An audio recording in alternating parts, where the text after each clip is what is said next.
Software shift throw all bug ऐसे something. समझाएगा? देखो इसमें क्या होता है कि अब हमारे पास में लास्ट डेटा सेट है, उसको अगर हम मैनुअली करने बैठे, अगर एक आदमी उसको पकड़ा दिया कि भाई ये 11,000 बक्स का एक डेटा है, अब इसको तुम कर दे, प्रायोरिटाइज कर दे, तो एक एक को मैनुअली करेगा, उसको पढ़ेगा, सब कुछ करेगा। अब इसमें कहीं हमारा डेटा सेट लार्ज है या फिर कहीं की हाई बग वॉल्यूम्स है, उसमें बहुत टाइम कंज्यूम होगा।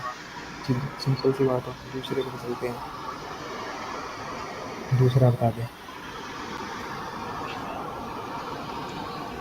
और दूसरा भी तू ही बता दे यार। मैंने पढ़ा है, तू बता। करण तुमने मैंने अभी, कुछ नहीं पढ़ा, मैंने अपने मन से बोला था जो भी बोला था। तो उसी रितेश को यार बता तुमको एक बोलना बार। है ना हिंदी में, या फिर कैसे भी क्या बोला था तुमने उसे समझाना है हमें। रितेश तू बता यार। मैं हाँ समझा, रितेश तुम बता दो। तुम लोग मैं करण का अगला बोल दूंगा। तू अच्छा बोल रहा था इसलिए हम लोग मैं बोल रहे थे। नहीं, मैं अगला पॉइंट बोल दूंगा ना। एक्सपर्टीज एक एक। डिपेंडेंसी में ये होता है कि जो मान ले एक बग है, उसमें हमें मान ले कि ये आ गया एआई से रिलेटेड कोई वर्क है, उसके अंदर बग आ गया, तो हमें एआई का एक्सपर्ट चाहिएगा। अगर मान लो कि वेब डेवलपमेंट का कोई सॉफ्टवेयर है, उसके लिए कोई बग है, तो हमें उसका एक्सपर्ट चाहिएगा। तो हमें इस तरह से हर एक बग के लिए स्पेसिफिक कोई उसकी एक्सपर्टीज चाहिए। और अगर जो ट्राइएजर है, बग ट्राइएज करने वाला, वो अगर इनएक्सपीरियंस्ड होगा, तो फिर वही बहुत प्रॉब्लम हो जाएगी। ये लीडिंग टू मिस प्रायोरिटाइजेशन भी हो सकता है, यानी कि फेलियर हो जाएगा। अगला पॉइंट। ये तो आसान है, लिमिटेड स्केलेबिलिटी। ज़्यादा बग बग ट्राई मतलब कि बग रिपोर्ट ज़्यादा बढ़ जाएगा तो बहुत प्रॉब्लम हो जाएगा, कॉम्प्लेक्सिटी बढ़ जाएगी कि उसको रिजॉल्व करने में वर्कलोड बढ़ जाएगा। That's it. मतलब डेटा जितना बढ़ जाएगा उतनी ज़्यादा प्रॉब्लम होगी, ऐसा। हाँ, कम डेटा के लिए ठीक है, लेकिन डेटा बढ़ जाएगा उसके अनुसार पॉसिबल नहीं है कि उसको ट्राई करना। अच्छा। पैसा एक ज़्यादा मिनट रुकना लगेगा मुझे। मैनुअली में। हाई कॉस्ट हटा ही दो, पैसा ही पैसा। रिस्क ऑफ ओवरसाइट मतलब कि क्या ठीक है कि करण लायक है, काम सही करेगा, कभी तो कुछ गलत कर देता है, कभी कुछ भूल जाता है, कभी कुछ भूल जाता है। डॉक्टर्स कैची भूल जाते हैं पेट में। वही है कि यार हमें। यही तुम्हारी जो बात है, यही तो अच्छी लगती ठीक है, है। यहाँ पे बग की बात हो रही है, डॉक्टर कैची भूल गया पेट में। मैंने बताया ह्यूमन एरर के बारे में कि आदमी कुछ भी गलत कर सकता है। मजा ले रहा हूँ बस। कम्युनिकेशन ओवरहेड, कम्युनिकेशन ओवरहेड हो गया, क्या हो गया? Communication between multiple stakeholders, नहीं बैठ डेवलपर्स, पाता है। टेस्टर्स। जैसे हमारा ही देख लो, कम्युनिकेशन बैठ नहीं पाता है। खुद का प्रोजेक्ट रहता है उसके लिए करण एक्टिव हो जाता है, दूसरा का प्रोजेक्ट रहता है तो ग्रुप प्रोजेक्ट होता है तो इनएक्टिव हो जाता है। एक बार दोबारा से बताओगे हाई कोर्ट से? मैं हाँ, थोड़ा बात लग गया था रूम में। बताओ, तुम बता रहे हो। मैं बताऊँ? हाँ बताओ करण, कितना अच्छा समझाया हूँ मैं। हाँ ठीक है। मैंने तो कुछ नहीं समझाया, रितेश ने समझाया भाई। तो मैं जो समझाया उसको समझाओ ना। ठीक है ठीक है। मैं समझा दूँ भाई। देख, सबसे पहले तो कॉस्ट में क्या होता है, हम यूज़ कर रहे हैं मैनुअल वर्क ट्राइजिंग। ठीक है। और ये किस में यूज़ कर रहे हैं हम? ह्यूमन रिसोर्सेज के लिए यूज़ कर रहे हैं। ह्यूमन रिसोर्स के लिए अगर हम अच्छा मैनुअल वर्क ट्राइज करना है, वर्क ट्राइज अच्छा करना है, वर्क ट्राइज प्रोसेस क्या होता है, बग्स को डेवलपर को असाइन करना। अगर ये प्रोसेस अच्छा करना है तो वहाँ पे कौन रिक्वायर्ड है? स्किल्ड पर्सनल, जो स्किल्ड है, जिनके पास स्किल है, जिनके पास वो रिक्वायर्ड है। और वो स्किल लोग कहाँ से आते हैं? पैसे से आते हैं। बहुत सारा पैसा देना पड़ता है सालों को, तब जाके वो आते हैं। तो यही है भाई, हाई कॉस्ट लग जाती है। ठीक है। ठीक है। ओके। तो Ritesh, over to you. Please explain risk of oversight. आदमी की गलती, कोई भी, कुछ आदमी कितना भी परफेक्ट नहीं हो सकता है।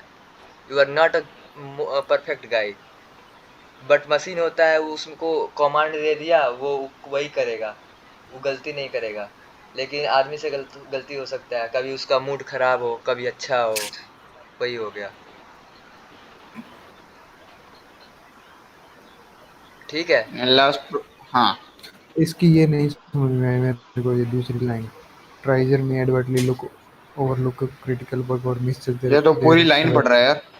ओ, मैं तो ऐसे लीडिंग टू बिना पढ़े डिलेज इन बोला। बग रेजोल्यूशन और डिप्लॉयमेंट ऑफ फॉल्टी सॉफ्टवेयर। रुको जरा, मेरे को देखने दे। Misjudge their ट्राइजर्स में severity, leading to overlock delay create. in bug resolution or development in of faulty software। मतलब कि आदमी पकड़ नहीं पाया कि इसका सिविलिटी हाई है कि लो है कि नहीं है। कभी कभी हाँ मिसजज कर लेगा कि सही वो सही है कि नहीं है। कभी सही बताएगा, कभी देख, गलत सेवेरिटी बताएगा। लेवल्स कितने होते हैं? 6 होते हैं ना। अ, ह्यूमन कभी ना कभी हो सकता है कोई गलत लेवल असाइन कर दे किसी बग को, तो ये काफी ज्यादा प्रॉब्लम क्रिएट कर सकता है। जैसे क्रिटिकल को और कौन सा होता है क्रिटिकल के अगल बगल का? ब्लॉकर। हाँ, क्रिटिकल के बजाय ब्लॉकर असाइन कर दिया उसने, तो प्रॉब्लम क्रिएट हो सकती है। और क्योंकि हम इसके थ्रू प्रायोरिटी भी असाइन करते हैं ना बग की, तो करेक्ट सेवरल लेवल्स असाइन करना काफी जरूरी है। ट्रिवियल और होता है कि ह्यूमन ट्राइबल होता है? ट्रिवियल। ट्रिवियल ट्रिविल। ट्रिवियल। ये मैं भाई ट्रिवियल। समझ गया इसमें क्या हो रहा है। इसके अंदर पता है क्या हो रहा है कि रिस्क ऑफ ओवरसाइट का मतलब है कि हमने कोई रिस्क, कोई भी बग है मान लो वो छोड़ दिया, तो यहाँ पर एक फॉल्ट आ जाएगी जिससे कि पूरा का पूरा जो सिस्टम है वो हैंग हो सकता है, गड़बड़ हो सकती है, leading to delays in bug resolution और डिप्लॉयमेंट ऑफ सॉफ्टवेयर। यानी कि एक छोटा सा बग छोड़ने से अगर मान लो बग है क्रिटिकल, तो उससे बड़ी प्रॉब्लम हो जाएगी। हाँ, श्रेष्ठ। अब ये बता दो यार। तो भाई देख, कम्युनिकेशन क्या होता है ना। आवाज आ रही मेरी? हम्म। हाँ। हाँ देख, कम्युनिकेशन ओवरहेड। ओवरहेड क्या होता है? तनाव, किसी चीज में तनाव आ जाता है। तो मैनुअल बग ट्रेजिंग जो होता है, वो स्क्रीन दिखा ना। हाँ, तो मैनुअल बग ट्रेजिंग में हम मैनुअली कर रहे हैं, तो इसमें काफी सारे बंदे इंक्लूडेड होते हैं। जैसे कि स्टेक होल्डर्स हो गए, डेवलपर्स हो गए, टेस्टर्स हो गए, प्रोडक्ट मैनेजर्स हो गए। तो इन सब में कोऑर्डिनेशन भी काफी अच्छा होना चाहिए। और कभी कभी इनके बीच में काफी ओवरहेड हो जाता है कम्युनिकेशन का, जिससे जो टाइम है रिजॉल्विंग द बग्स और बग ट्राइजिंग जो प्रोसेस है वो काफी देर ले सकता है। तो यही है, कम्युनिकेशन ओवरहेड को हमें हैंडल करना होता है मैनुअल बग ट्राइज में, which is a very quite challenging task. Okay. ठीक है भाई। हो गया ना ये? हाँ। बता दूं?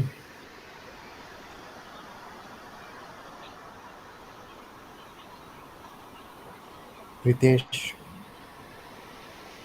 हाँ। Over to you. यार एक मैथोलॉजी। काम कर, ये सब चीजें समझाने से पहले पहले तू ये बता दे, हाँ। ये प्रिडिक्शन मॉडल, जो एफ हम्म। वन स्कोर और वो सब जो चीजें है ना, वो नहीं पता क्या है। Precision recall, accuracy, precision recall, F1 score, है ना? ये तो मुझे भी नहीं पता। इसका accuracy main precision difference F क्या वन होता और है? रिकॉर्ड। इसका मेन डिफरेंस क्या यहाँ होता है?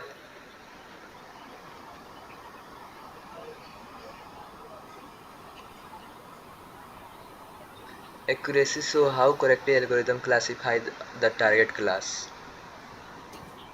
कितना सही है। परफॉर्मेंस वैल्यूएशन में क्या करते हैं हम लोग? परफॉर्मेंस इवेलुएट करते हैं, कि तुम्हारा जो तुमने मॉडल लगाया है उसके बाद से तुम्हारा मॉडल कितना सही है, मतलब कि कितना एक्यूरेट है, कितना वैल्यू वैल्यू प्रिसाइज्ड है। रिकॉल एक्यूरेसी और प्रिसीजन से ही निकलता है। और F1 स्कोर भी कुछ होता है। और ये सारे चीज़ें कैलकुलेट होता है। ये टर्म होता है true positive, false true negative, false negative. इसका एक मैट्रिक्स बनता है। शायद वो मैट्रिक्स को कहते हैं कन्फ्यूजन मैट्रिक्स। ठीक है। ठीक है।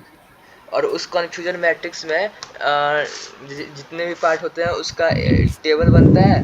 और उसमें उसका true positive, false positive, true negative, false negative, इस तरह से डिफरेंट पार्ट में बांट दिया जाता है और कैलकुलेट किया जाता है, जिसका हर एक फार्मूला होता है। उस फ़ॉर्मूला को तुम्हें याद कर लेना है।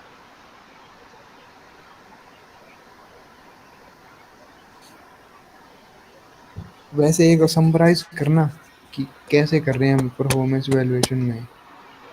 देख, मैंने तो केवल मॉडल मतलब लगा दिया। हम एक यहाँ वहाँ से बता कि मान ले एक हमने लगा दिया कोई भी एल्गोरिदम। हुँ। अब इससे हमें क्या प्राप्त हो रहा है और इससे हम कहाँ से कहाँ तक पहुँच रहे हैं? परफॉर्मेंस इवैल्यूएशन कैसे कर पा रहे हैं देख, एल्गोरिदम लगाने के बाद? मैं थोड़ा एक बार स्क्रीन शेयर करके तुम्हें कोड दिखाता हूँ, ठीक है? हाँ। वहाँ से समझना, लेकिन मैं पूरा नहीं समझा पाऊँगा, मैं बस बताऊँगा, उसके आगे हमें अभी खुद से पढ़ना भी होगा। मैं पहले खोल लूँ। ओह यार! ये अभी तक ऑन ही है।